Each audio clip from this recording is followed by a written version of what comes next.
하나님의 영광을 위하여 하라. 이런 제목입니다. 우리 31절 우리가 읽어보겠습니다. 31절 시작. 그런즉 너희가 먹든지 마시든지 무엇을 하든지 다 하나님의 영광을 위하여 하라. 아멘. 기도하고 시작하겠습니다.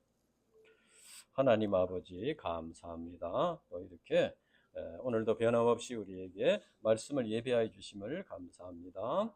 이 말씀, 이 진리의 말씀은 사람의 지혜로서는 깨달을 수가 없습니다. 이 시간 성령의 은사로서 우리 심령에 역사해 주시고 이 성령의 능력으로 성령의 은사로서 우리에게 깨닫게 해주시고 우리 양식이 되게 해주시옵소서. 성령께서 인도해 주시옵소서. 감사합니다. 예수님 이름으로 기도합니다. 아멘.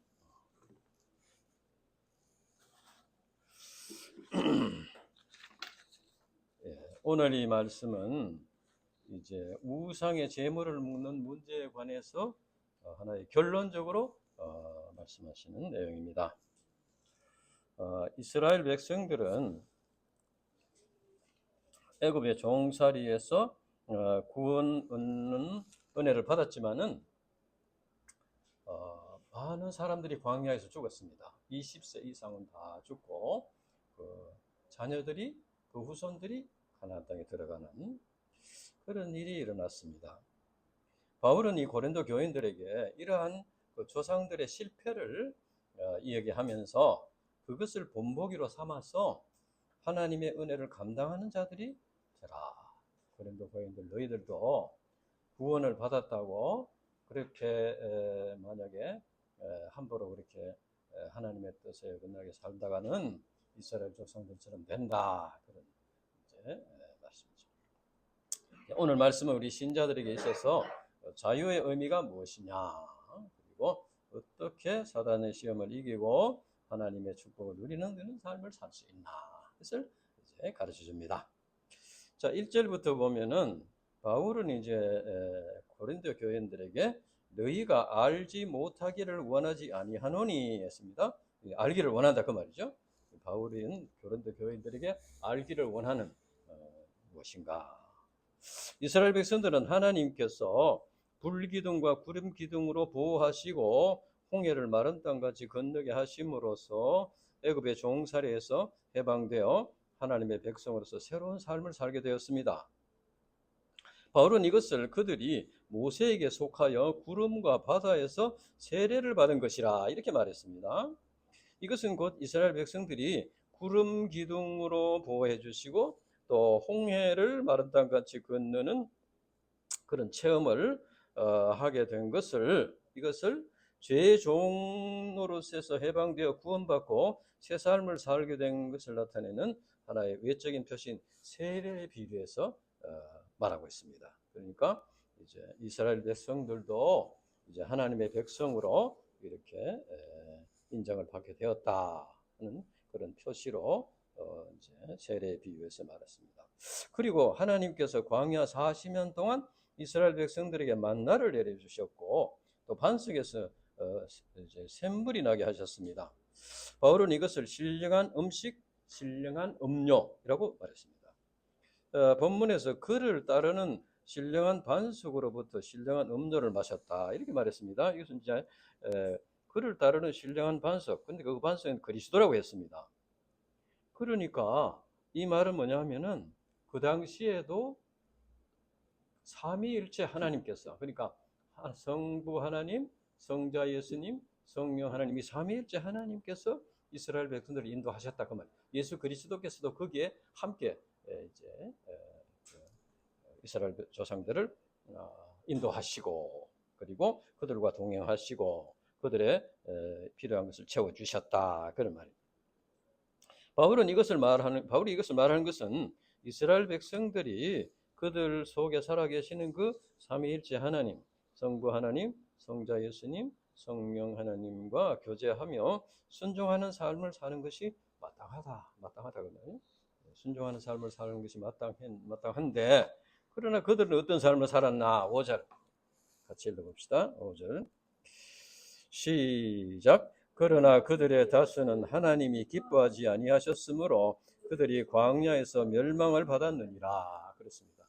20세 이상 조상들이 다 광야에 이렇게 40년 돌면서 거기서 다 이제 세상을 떠나고 그 자손들이 들어갔다 그 말이에요. 그러니까 그들의 다수를 하나님이 기뻐하지 아니하셨다 그랬어요. 그건 무슨 말입니까? 이것은 그들이 하나님이 기뻐하시는 삶을 살지 못했다 그 말입니다. 그러니까 애굽의 노예 생활에서 구원을 받았는데 그 삶이 하나님이 기뻐하시는 삶이 되지 못했다 하는 것입니다. 그래서 하나님의 심판을 받고 멸망을 받게 된다. 즉 그들이 이제 그런데 그래서 이것을 이제 히브리서 기자는 이렇게 말했습니다. 우리 히브리서 3장 같이 읽어봅시다. 히브리서 3장 15절에서 17절 같이 읽어봅시다. 히브리서 3장 15절에서 17절.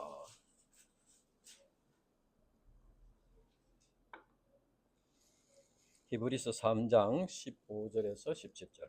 시작. 성경에 일렀으되 오늘 너희가 그의 음성을 듣거든 경노하시게 하던 것 같이 너희 마음을 완고하게 하지 말라 하셨으니 듣고 경노하시게 하던 자가 누구냐? 모세를 따라 애굽에서 나온 모든 사람이 아니냐? 또 하나님이 40년 동안에 누구에게 노하셨느냐? 범죄하여 그 시체가 광야에 엎드러진 범죄한 자들에게가 아니냐 했습니다.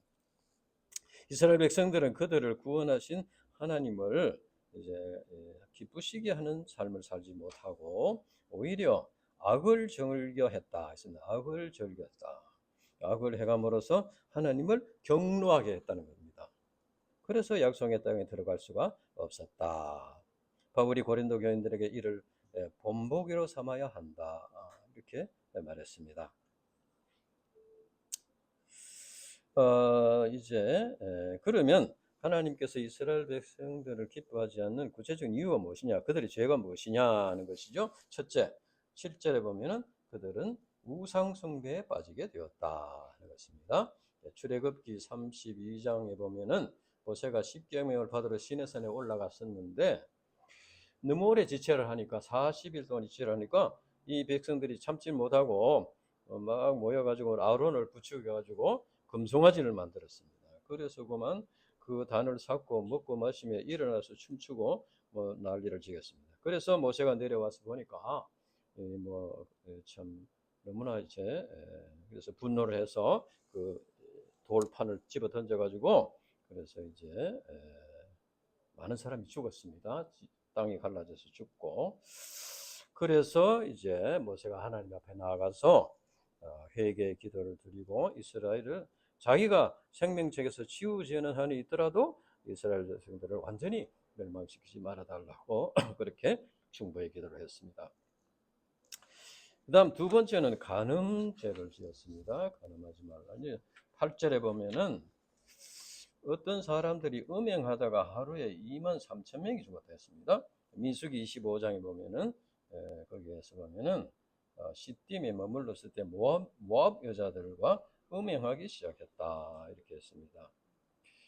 그래서 그들의 초청을 받아서 먹고 마시며 이방 신에게 절을 하고 뭐 이렇게 해서 하나님이 경노하셔가지고 이제 바알에게 절한 사람을 다 이제 죽게 하시고 전염병이 돌게 하셔가지고 하루에 3,000명을 멸하셨다 했습니다. 그다음에 세 번째는 주를 시험하는 죄를 지었다는 겁니다. 9절에 보면은 그들 가운데 어떤 사람이 주를 시험하다가 뱀에게 멸망하였으니 우리가 그들과 같이 시험하지 말자. 시험한다는 것은 뭐냐 하면은 의심한다는 것입니다. 그래가지고 쉽게 설명하면은 하나님이 정말 계시나? 그러면은 하나님이 계시는지 안 계시는지 이런 거를 좀 하나님이 해주셔가지고 좀 이렇게 하나님이 계시다는 걸 좀 보여주십시오. 이렇게 하는 게 하나님 시험하는 거예요. 그러니까 하나님을 믿어야 되는데 이제 믿지 못하고 이제 정말 하나님이 계시다면은 이런 일이 일어날 수가 있습니까? 이렇게 해주세요. 그러면 믿겠습니다. 이런 식으로 하는 게 시험하는 거예요. 민수기 21장에 보면 이스라엘이 광야에서 이제 그 가나안 땅으로 오다가 에돔 사람들이 그 자기들 땅을 지나가지 못하게 했어요. 그러니까 이 땅을 피해서 이렇게 돌아가야 됐습니다. 그래서 뭐 하나님을 이렇게 시험하고 불평하고 이렇게 했습니다. 그럴 때 하나님께서 그들에게 진노하셔가지고 불뱀을 보내가지고 이제 심판하신 내용이 나옵니다. 네 번째는 원망하지 말라. 10절. 그들 가운데 어떤 사람은 원망하다가 멸망시키는 자에게 멸망하였으니 너희는 그들과 같이 원망하지 말라. 근데 이스라엘 백성들은 원망했다는 내용이 성경에 여러 번 나옵니다. 특히 이제 민수기 13장에 보면은 모세가 이스라엘 백성들의 12지파의 그 대표들을 이제 정탐을 보냈습니다. 가나안 땅에 정탐을 보내가지고 그랬는데 그 여호수아와 갈렙 두 사람 제외가 나머지 10명은 굉장히 부정적인 보고를 했습니다. 가나안 땅에는 막 사람들이 장대가 크고 막 이래가지고 우리가 들어가지 못한다 이렇게 막 그래가지고 막 백성들이 통곡을 하고 막 이렇게 차라리 애굽에서 죽었으면 나을 뻔했다고 뭐 이렇게 모세와 아론을 원망하고 하나님을 원망하고 불평하고 이렇게 했습니다. 그래서 결국은 이제 이스라엘 백성들이 광야에서 죽고 또 가나안 땅에 들어가지 못하게 되는 그런 일이 있었습니다. 바울이 이상의 이스라엘의 실패를 언급하는 그 목적이 무엇이냐? 11절. 11절. 같이 읽어보겠습니다. 11절. 시작. 그들에게 일어난 이런 일은 본보기가 되고 또한 말세를 만난 우리를 깨우치기 위하여 기록되었느니라. 자, 여기서 보면은 바울은 고린도 교인들에게 너희는 우상 숭배하는 자가 되지 말라. 너희는 그들과 같이 간음하지 말라. 우리는 그들과 같이 시험하지 말자. 너희는 그들과 같이 원망하지 말라. 이렇게 이제 말했습니다. 이는 그 고린도 교인들이 조상들의 죄악을 반복하지 말라 그 말이죠. 너희 조상들이 이렇게 하다가 하나님을 경노하게 하다가 하나님의 심판을 받았는데 그러니까 그런 것을 반복하지 말라. 과거의 역사를 본보기, 그러니까 이런 일을 본보기가 되어 있습니다. 본보기로 삼아서 죄에 빠지지 않도록 깨우쳐주는 말입니다. 하나님께서 이스라엘 조상들의 실패의 역사를 성경에 기록하게 한 것은 그 후손들이 오늘날 우리들도 마찬가지고 이제 하나님의 뜻을 깨닫고 순종하도록 하기 위해서 그랬습니다. 그러니까 성경에는 하나님을 기쁘시게 하는 삶을 통해서 하나님의 축복을 받은 자들이 기록되어 있고 반면에 또 하나님을 경노하게 하여서 하나님의 심판을 받고 이제 진노를 당한 또 멸망당한 그런 기록도 있습니다. 성경뿐 아니고 지난 2000여 년 동안의 기독교 역사나 오늘날 우리가 살고 있는 이 시대를 볼 때도 하나님을 기쁘시게 하는 삶을 통해서 하나님의 축복을 받는 경우도 있고 또 하나님을 경노하게 해서 심판을 받는 경우도 있는 것을 볼 수 있습니다. 하나님께서는 우리 신자들로 하여금 이런 것을 본보기로 해서 믿음을 배우도록 하신 것입니다. 그러면 우리 신자들이 어떻게 죄에 빠지지 않고 하나님의 축복을 받은 삶을 살 수 있나? 12절부터 보면은 12절 같이 읽어봅시다. 12절을 시작. 그런즉 선줄로 생각하는 자는 넘어질까 조심하라. 선줄로 생각한다는 것은 스스로 자기가 이제 뭐 이 정도 하면 됐다 이렇게 생각한다는 것이죠. 믿음이 좋다 이렇게 생각합니다. 그 당시 이스라엘 백성들이 하나님을 기쁘시게 하는 삶을 살지 않았다는 것은 신앙의 기본이 확립되지 않았다는 겁니다. 이처럼 고린도 교인들도 지식을 자랑하고 세례와 성찬에 참여하고 이렇게 했기 때문에 이제 너희는 구원 받았다. 하나님의 자녀가 되었다. 뭘 하든지 자유하다. 이렇게 해서 이제 방종에 빠지는 자들이 있었다는 겁니다. 바울은 이들에게 조상들의 실패의 본보기를 보여주고 깨우쳐주고 겸손히 순종하도록 이렇게 가르쳐 주었습니다. 선줄로 생각하는 자는 이제 더욱더 겸손히 내적인 투쟁을 감당해서 믿음을 배우라는 것이죠. 지키라. 우리 신자들이 사실 신앙생활을 조금 배우고 깨달았다고 해서 아직까지 구원이 완성된 건 아닙니다. 우리 신자들의 구원이 완성되는 것은 다시 주님이 오셔서 이 세상을 심판하시고 또 우리가 다시 부활해서 하나님 나라로 들어가야지 구원이 완성되는 거예요. 그러니까 그때까지는 아직 구원이 완성되지 않은 상태이고, 또 마음에 이제 죄악된 본성이 남아 있고, 또 이 세상에는 사탄 마귀가 지금 역사를 하고 있습니다. 그래서 항상 시험을 받게 되어 있습니다. 그래서 유혹을 받고 시험을 당하게 되어 있어요. 그래서 잘못하다가는 자꾸 이제 이렇게 넘어지게 되는 것이죠. 그래서 이제 시험을 받게 된다는 거예요. 그래서 이제 13절에 보면은 사람이 감당할 시험 밖에는 너희가 당할 것이 없나니 오직 하나님은 미쁘사 너희가 감당하지 못할 시험 당함을 허락지 아니하시고 시험 당할 점에 또한 피할 길을 내사 너희로 능히 감당하게 하시느니라 했습니다. 여기서 이제 시험을 당한다. 시험을 당한다. 이제 우리가 시험을 당하는데, 시험에는 그래서 예수님도 주기도문을 가르칠 때 뭐라고 했습니까? 우리를 시험에 들게 하지 마시고 이렇게 기도하라고 하셨어요. 그것은 그만큼 시험을 받을 수 있다는 거예요. 제자들에게 너희들이 시험을 받을 수 있으니까 시험을 받지 않도록 기도하라는 것입니다. 그러니까 우리가 이제 주님이 오시는 날까지, 그래서 우리가 천국에 가는 날까지는 항상 이런 사단 마귀의 유혹이 있고 시험이 있다는 겁니다. 우리 사람에게 있어서 시험은 두 가지가 있습니다. 하나는 하나님께서 주시는 시험, 테스트, 영어로 테스트. 하나님께서 훈련으로 주시는 테스트. 하나님께서 아브라함에게 아들 이삭을 번제로 바치라. 이거는 무슨 유혹이 아니고 시험이잖아요. 아브라함의 믿음을 연단하기 위한 하나님의 시험이잖아요. 그럼 두 번째는 마귀가 주는 시험, 이건 temptation, 유혹입니다. 유혹.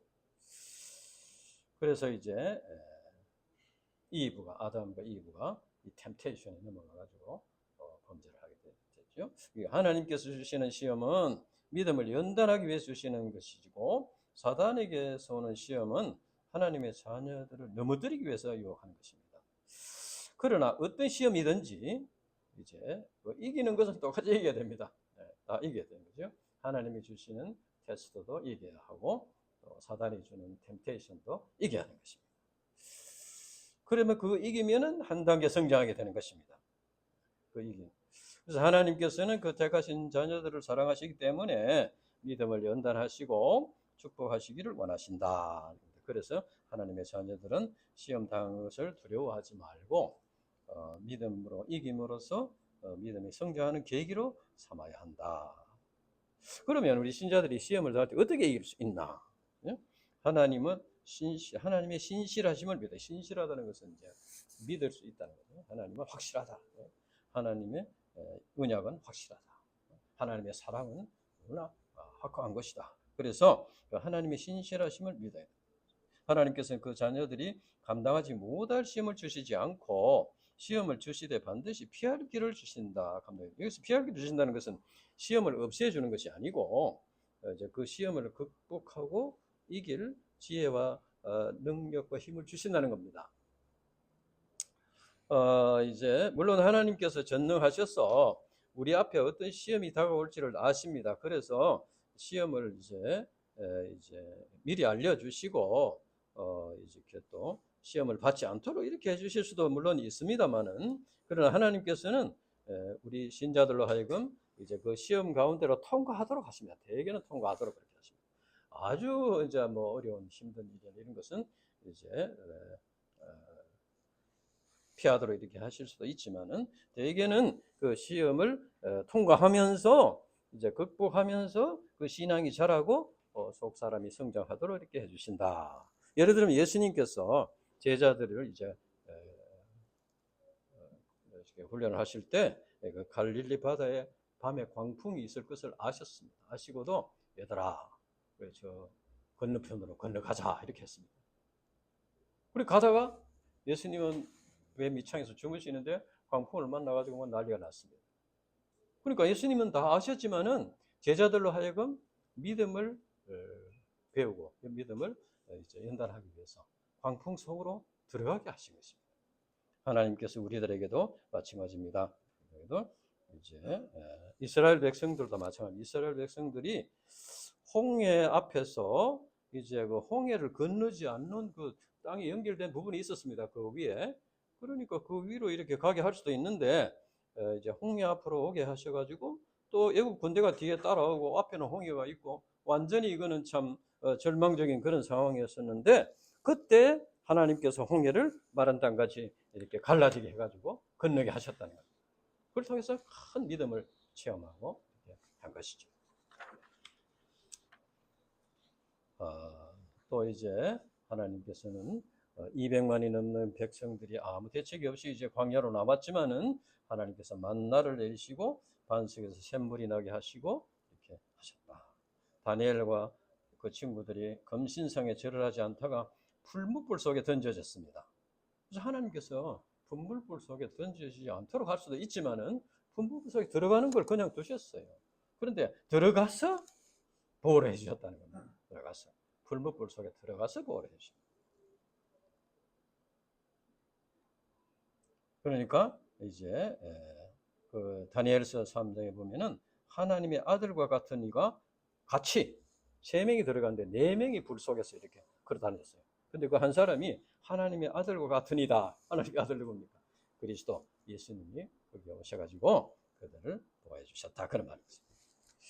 오늘날 우리 앞에도 여러 시험들이 있습니다. 도무지 해결 방법이 보이지 않는 것 같은 그런 캄캄한, 앞이 캄캄할 때도 있습니다.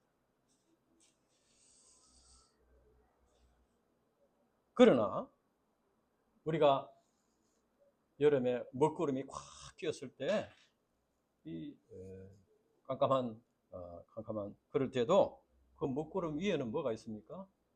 태양이 있습니다. 태양이 있어요. 태양이 빛나고 있다.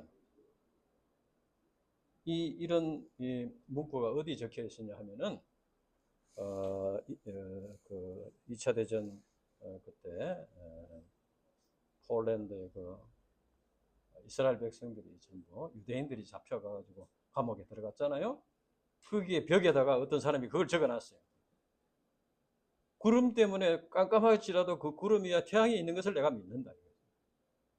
그러니까 지금 현실을 보면 하나님이 안 보이고 하나님이 없는 것 같고 그런데 그래도 하나님이 살아계심을 믿습니다. 이게 믿음이에요. 우리가 그걸 믿어야 돼요. 그래서 우리는 어떤 상황 속에서도 하나님의 살아계심을 우리가 믿고 믿음으로 이제 도전해서 승리할 때 살아계신 하나님을 체험하게 되는 거예요. 하나님이 눈에 보이는 게 아니기 때문에 사람은 눈에 보이지만 하나님 눈에 안 보이기 때문에 자꾸 이제 의심하게 되고 절망에 빠지게 되고 두려움에 빠지게 이렇게 되잖아요. 그러나 하나님은 살아계셔요. 여기에 살아계시는 걸 믿어야 됩니다. 사람만 바라볼 것이 아니고 환경을 바라볼 것이 아니고 하나님을 믿어야 되겠다. 그러면 이제 고린도 교인들이 극복해야 될 시험이 뭐냐? 14절, 15절 보면은 그런저 내 사랑하는 자들아 우상 숭배를 피하라고 했습니다. 우상 숭배 피하라 이것은 이제 도망가라는 것입니다. 우상 숭배는 우상 숭배의 그것에 그런 환경, 그런 자리에 가지 말고 도망가라는 것입니다. 그러니까 고린도 교회 중에는 이제 신앙생활을 한다고 하면서 또 우상의 신전을 출입하고 또 그 식탁에 동참하고 이런 자들이 있었습니다. 바울은 그들에게 우상 숭배를 분별할 수 있는 지혜가 너희에게 있으므로 나는 지혜 있는 자들에게 말함과 같이 한다. 이 말은 너희들에게 지혜가 있는 것을 내가 안다. 그러니까 너희는 내가 이러는 말을 스스로 판단해서 우상 숭배를 단절하도록 하라. 그런 말이죠. 그러면 이제 우상 숭배를 피해야 할 구체적인 이유가 뭐냐? 16절에서 22절까지 이제 쭉 설명하고 있습니다. 여기서 이제 축복의 잔을 마시고 때는 떡을 먹는 것은 성만찬에 참여하는 걸 말합니다. 성만찬에 참여하는 것은 그리스도께서 우리를 구원하기 위해 십자가에 몸이 찢기시고 피를 흘리신 것을 그것에 참여하는 것입니다. 그러니까 이제 떡을 먹고 잔을 마시는 것은 예수님의 그 십자가의 그 역사, 구원의 역사에 참여하는 것이다. 마찬가지로 우리가 신전에 가서 우상의 신전에 가가지고 연회에 참석을 하고 이렇게 제단에 참여하는 것은 우상의 제단에 참여하는 것이 된다. 그런데 이제 사실 우상은 아무것도 아닙니다. 그러니까 우상이라는 것은 바위 덩어리에 불과하고 새 덩어리에 불과한데 문제는 이제 그 우상의 배후에 귀신이 존재한다 하는 것입니다. 우상 자체는 그거는 뭐 그게 우상이 신이 아니다 이거죠. 가빠이가 있으면 가빠이 그 자체가 신은 아닌데 그 배후에 귀신이 존재한다. 그래서 우상의 제단에 참여하는 것은 귀신과 교제하는 것이 되는 것입니다. 그래서 우리 신자들이 주의 잔과 귀신의 잔을 겸하여 마실 수가 없다. 만약 그렇게 한다면 하나님을 경노하게 하는 죄악이다. 그런데 이제 그러면은 돌바위나 뭐 고목나무만 우상이냐? 우리 마태복음 10장 37절을 읽어보시나? 마태복음 10장 37절.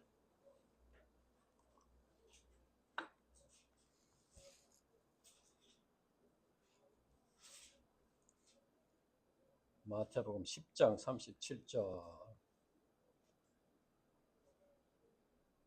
같이 읽어봅시다. 시작. 아비나 어미를 나보다 더 사랑하는 자는 내게 합당하지 아니하고 아들이나 딸을 나보다 더 사랑하는 자도 내게 합당하지 아니하니라. 자, 이것을 보면은 이제 우리가 무슨 바위에 절하고 뭐 조상신에게 제사하는 것만이 우상 숭배 아니고 하나님보다 더 사랑하고 하나님보다 더 의지하고 하나님보다 더 섬기는 것이 있으면 그것이 우상이다 하는 것입니다. 그러니까 하나님보다 물질을 의지한다든지 하나님보다 쾌락을 더 사랑한다든지 하나님보다 가족 또 자식을 더 사랑한다면은 그것이 우상이 된다는 겁니다. 그래서 하나님은 질투하시는 하나님이다. 신명기 6장에 그렇습니다. 이 질투라는 것은 사랑에서 나오는 것입니다. 그래서 하나님께서는 우리 신자들을 너무나 사랑하시기 때문에 하나님보다 더 사랑하는 것을 용납할 수가 없다는 겁니다.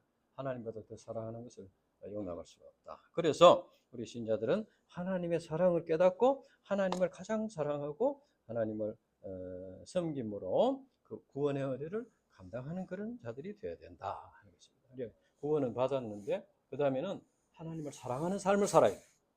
하나님을 섬기는 삶, 하나님을 첫 자리에 모시고 그것이 이제 하나님과 바른 관계를 맺고 살아야 된다는 겁니다. 그리고 우리 신자들이 이제 자기의 자유를 무엇으로 자유로서 뭘 구해야 되느냐? 23절에 24절에 보면은 모든 것이 가하나 모든 것이 유익한 것이 아니요 모든 것이 가하나 모든 것이 덕을 세운 것이 아니니 누구든지 자기 유익을 구하지 말고 남의 유익을 구하라. 신자들에게서 이제 그리스도 안에서 누리는 자유가 있습니다. 그 자유라는 것은 죄에서 자유한 것이고 사단 마귀의 권세에서 자유한 죄와 사망 권세로부터 이제 자유함을 얻게 되죠. 신자들은 하나님께서 주시는 이 자유로 자기 유익만을 구하지는 안 되고 남의 유익을 구하라. 이것은 자기의 자유를 다른 사람을 위해서 절제를 할 수 있어야 된다는 겁니다. 그리고 이제 하나님 교회의 덕을 세우는 그러니까 형제를 세우고 교회를 세우는 일을 해야 한다. 갈라디아서 5장 13절에 보면 형제들아 너희가 자유를 위하여 부르심을 입었으나 그러나 그 자유로 육체의 기회를 삼지 말고 오직 사랑으로 서로 종로로 살아 했습니다. 육체의 기회를 삼는다는 것은 자기의 몸을 위해서 자기의 유익을 위해서 자유를 사용한다는 겁니다. 신자들은 그리스도 안에서 얻은 자유를 이제 자기만을 위해 사용한 것이 아니고 사랑으로 종로로 살아. 종로로 한다는 것은 그 자유 자기가 누리는 그 자유를 사용해서 사람들을 구원하고 형제를 세우고 교회를 덕을 세우는 그 길을 사용해야 된다. 그런 말입니다. 이제 바울은 신자들이 자기의 자유로서 서로 종로로 사는 구체적인 예를 이제 듭니다. 25절에서 30절까지 보면은 그 당시에 이제 우상에 바치지 않은 재물을 시장에다 내다 팔았기 때문에 시장에서 고기를 사 먹으면 거기에는 우상에게 드린 재물을 사 먹게 되는 결과가 됩니다. 그렇지만은 그 우상의 재물로 바쳤다 하더라도 그냥 음식으로 먹는 것은 괜찮다 이 말입니다. 음식으로 고기인 줄 알고 먹는 건 괜찮다. 하나님께서 음식을 다 고기를 다 창조하시고 그렇기 때문에 그래서 이제 그것을 묻지 말고 먹어라. 그 불신자 집에 초청을 받았을 때, 여기서 이거 혹시 그 어디 뭐 우상에 드린 재물을 사는 거 아닙니까? 뭐 어쩌고 이렇게 물을 필요 없이 그냥 고기인 줄 알고 먹으면 괜찮다 그 말이에요. 괜찮다. 그런데 만약에 어떤 사람이 이거는 우상에 바치던 제물인데 우리가 샀습니다, 이렇게 이 얘기를 한다면은 먹지 말아라 거예요. 그 사람을 위해서. 그 사람이 그렇게 얘기하는데 그냥 넙죽 받아 먹으면은 그 사람이 이제 의심하게 된다는 거예요. 비방하게 된다는 거예요. 신자가 어떻게 저런 걸 먹냐, 이렇게 한다는 거예요. 그러면은 믿음이 강한 자는 감사하러 먹을 수 있을지라도 믿음이 어린 신자들은 의심하고 비난하고 이렇게 해서 이제 양심의 끄리낌을 받고 그렇게 해서 이제 믿음을 갖는데 방해가 될 수 있으니까, 그래서 그것을 절제해야 된다. 그러면 우리가 자기의 자유를 사용하는데 그 대원칙이 무엇이냐? 자유를 사용하는 데 있어서 대원칙. 우리 31절에서 33절 마지막 부분 같이 한번 읽어봅시다. 마지막 31절에서 33절까지 말씀을 같이 한번 읽어보겠습니다. 31절부터 시작. 그런즉 너희가 먹든지 마시든지 무엇을 하든지 다 하나님의 영광을 위하여 하라.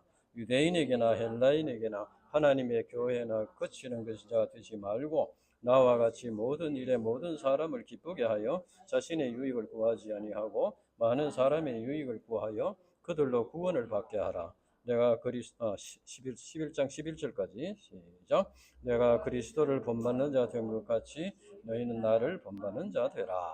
했습니다. 우리 인간은 하나님의 영광을 위해서 살도록 창조가 되었습니다. 하나님께서 우리를 창조하신 것은 우리가 그저 육신의 쾌락을 즐기면서 살라고 창조한 게 아니고 하나님의 기쁨을 위해서, 하나님의 영광을 위해서 창조하셨다는 겁니다. 그래서 삶의 목적을 하나님의 영광을 나타내고 하나님의 기쁨이 되는데 두어야 한다. 그래서 우리가 먹든지 마시든지 하나님의 영광을 위해서 하라 했습니다. 즉 우상의 집에서 연회에 초대되었을 경우에 참여하는 것이 하나님의 영광이 되느냐, 또는 음식을 먹는 것이 하나님의 영광이 되느냐, 이것을 분별하고 생각하면서 하라는 것입니다. 그리고 여기서 이제 그치는 자가 되지 말고 하는 것은 회방꾼이 되지 말라는 겁니다. 그치는 자가. 그러니까 유대인이나 헬라인이나 하나님의 교회나 그치는 자가 되지 말라는 것은 이제 구원의 역사에 회방하고 형제로 하여금 이제 그 구원받는데 회방하는 자가 되지 말라. 그러니까 사단은 항상 이제 이렇게 회방을 합니다. 구원을 받지 못하도록, 의심하도록, 믿지 못하도록 이렇게 회방한다는 것이요. 그래서 신자들을 넘어뜨리고 또 교회를 이제 분열시키고 파괴하고 이렇게 합니다. 그래서 우리 신자들은 항상 자기를 쳐서 복종함으로써 양들과 동역자들과 자녀들과 교회에 그치는 자가 되지 않도록 주의해야 하는 것입니다. 물론 이처럼 그치는 자가 되지 않도록 하는 것은 이제 해야 되지만은, 그러나 이것은 하나님의 영광을 나타내고자 하는 신자들의 어떤 소극적인 측면이에요. 그치는 자가 되지 않도록 하는 그 정도에서 그치지 않는 되고 적극적으로 하나님의 영광을 나타내야 되는데, 어쨌든 이제 그치는 자가 되지 않도록 소극적으로라도 해야 된다. 그러면 하나님의 영광을 나타내기 위해서 적극적으로 뭘 해야 되냐? 사도 바울은 이제 교회에 덕을 세우고 몇 사람이라도 구원하기 위해서 모든 사람의 종이 되었다고 했습니다. 바울은 양들을 구원하고 그들의 유익을 위해서 자기를 희생하고 만물의 찢기같이 되었다고 고린도전서 4장에 말하고 있습니다. 바울은 철저하게 자기를 희생하신 주님을 본받는 삶을 살았습니다. 그래서 이제 고린도 교인들에게도 자신을 본받아서 주님을 본받는 삶을 살도록 권면하고 있습니다. 내가 그리스도를 본받는 자 된 것 같이 너희는 나를 본받는 자가 되라. 즉 교회 안에서 다른 사람들에게 그치는 자가 되어서 구원의 역사를 해방하는 자가 되지 않는 그 정도가 아니고, 그거는 물론 그렇게 해야 되고, 보다는 적극적으로 이제 많은 사람들의 유익을 구하고 그들을 구원하고 신자들의 신앙을 세우고 교회의 덕을 세우는 자가 되어야 한다. 그러나 이제 예수님을 본받는 삶을 사는 것은 참 어렵습니다. 그리고 예수님은 우리 인간과는 너무나 멀리 떨어져 있는 것 같은 그런 느낌을 받기 때문에 엄두를 내지 못하는 경우가 있습니다. 그러나 하나님께서는 사도 바울과 같이 모범적인 이제 신자들, 예수님을 본받는 삶을 사는 분들을 통해서 예수님을 본받는 삶을 살도록 가르쳐 주십니다. 그래서 우리 신자들이 예수님을 본받는 믿음의 선진들을 본받는 것이 예수님을 본받는 것이다. 그래서 이제 신자들에게 있어서 어떤 신앙생활의 어떤 뭐 기간이나 직분이나 성경 지식이나 이것이 중요한 것이 아니고, 우리 신자들에게 중요한 것은 어떤 삶을 사느냐, 어떤 삶의 열매를 맺느냐, 이제 하나님의 기쁨이 되고 하나님의 영광을 나타내는 삶을 사느냐 하는 것입니다. 그래서 우리 신자들이 위로는 예수님을 본받고 배우는 삶을 살아야 하고, 그 다음에는 이제 뭐 그냥 또 우리가 또 본이 되어야 된다면, 본보기가 되어야 된다. 우리가 이제 예수님을 잘 따르는 믿음의 선진들의 본을 받아야 되고, 우리 자신이 이제는 양들과 자녀들이 잘 따라올 수 있도록 본보기를 남기는 삶을 살아야 한다는 겁니다. 나는 뭐 대충 사는데 너희들은 잘 이렇게 예수님을 잘 따르라, 이래 가지고는 이게 안 되지 않습니까? 그래서 이제 우리 인간의 삶은 한 번밖에 없습니다. 사람들이 잘못 살았다고 해서 다시 되돌아가서 삶을 시작할 수는 없습니다. 우리가 불행한 삶을 살고 있다고 생각하는 사람들을 이렇게 볼 때 안타까운 마음이 들고, 나는 저렇게는 살고 싶지 않다, 이런 생각이 들기도 합니다. 그러나 우리 인간은 죄로 인해서 영적인 눈이 감겨져 있기 때문에 스스로 올바른 길을 찾는 것이 굉장히 어렵습니다. 스스로. 그래서 이제 자기 자신이 불행한 삶을 살고 있다는 걸 느끼면서도 그걸 돌이키기 힘들기 때문에 계속 그렇게 가는 경우가 있습니다. 참 안타까운 일이죠. 그런데 하나님께서는 성경을 통해서 참된 행복을 누리는 삶의 진리를 가르쳐 주셨습니다. 그리고 많은 믿음의 선진들의 예를 말씀하심으로써 그분들의 본보기로 삼아서 이제 배우고 본받음으로써 참된 행복을 누리는 길을 가르쳐 주셨습니다. 그래서 우리 자신이 성경 말씀을 깊이 깨닫고 영접할 뿐만 아니라 성경 말씀의 성경의 진리를 힘써 이제 가르쳐 주고 전파해야 되는 것입니다. 오늘 말씀에서 우리가 기억해야 될 말씀은 그치는 자, 본보기, 하나님의 영광, 이런 말씀입니다. 우리 인간은 한평 살고 나면은 흔적을 남기게 되어 있습니다. 우리가 이제 본보기를 뭐 남기고 싶다고 남기고, 아이고 나는 뭐 본보기까지는 뭐 남기고 싶지 않다, 뭐 그냥 살다가 연기같이 사라지고 싶다, 그렇게 한다고 해서 흔적이 없어지는 건 아닙니다. 우리가 본보기를 남기고 싶다고 남기고 남기기 싫다고 남기지 않는 것이 아니고, 우리 모든 인간은 살고 나면은 이제 열매가, 그 흔적이 남겨지게 된다는 겁니다. 우리 각자는 자기 삶을 통해서 그치는 자의 본을 남기든지 그리스도의 본을 본받는 그런 이제 훌륭한 본보기를 남기든지 삶의 열매를 남기게 되어 있다는 겁니다. 그래서 우리는 자신이 구원받을 뿐 아니라 우리 양들과 이 자녀들이 구원받는 은혜를 받도록 하기 위해서 그들이 본받고 따라올 수 있는 본보기를 남겨야 한다 하는 것입니다. 이것이 그들을 진정으로 사랑하는 것이다. 무엇보다도 우리가 이제 앞에 놓여 있는 본보기를 통해서 붙잡아야 할 것은 하나님의 영광이라는 인간의 존재의 의미와 삶의 목적입니다. 왜 존재하며 무엇을 위해서 사느냐 하는 이 질문, 우리 인간이 반드시 그 해답을 찾아야 하는 궁극적인 질문입니다. 우리가 왜 존재하게 되었는가? 무엇을 위해서 사느냐? 그래서 뭐 어떤 사람은 자기 부모한테 왜 나를 낳았나? 그 힘든 세상에 왜 나를 이렇게 그러니까 이제 해답을 못 찾으니까 그렇게 되는 것이죠. 그러니까 우리가 왜 이 땅에 존재하게 되었으며 무엇을 위해서 사는 존재인가 하는 데 대한 해답을 반드시 얻어야 됩니다. 그것을 우리가 어디에서 얻을 수 있나? 이것을 우리가 이제 깊이 고민하고, 그래서 성경 말씀 속에서 이 해답을 찾아야 된다. 해답을 제시하고 있습니다. 그것은 바로 오늘 요절 말씀 같이 우리가 먹든지 마시든지 무엇을 하든지 다 하나님의 영광을 위해서 하라. 여기에 해답이 있다는 것입니다. 기도하고 마치겠습니다. 하나님 아버지 감사합니다. 오늘 참 귀한 말씀을 우리에게 주셨습니다. 이 말씀이 이제 우리 심령에 깊은 깨달음이 되게 해주시고 우리 양식이 되게 해주시옵소서. 성령의 은사로서, 성령의 능력으로서 우리가 이 말씀을 깨닫고 영접하게 도와주시고, 우리가 이 땅에 왜 존재하게 되었으며 무엇을 위해서 살아야 하는 존재인가 하는 이런 궁극적인 인생의 질문에 대해서 확실한 해답을 얻고 이제 믿음의 삶을 살 수 있도록 축복해 주시옵소서. 모든 우리 인생 문제의 그 해답의 기초가 여기에 있는 줄로 믿습니다. 성령께서 인도하시고 도와주시옵소서. 감사합니다. 예수님 이름으로 기도합니다. 아멘. 찬송가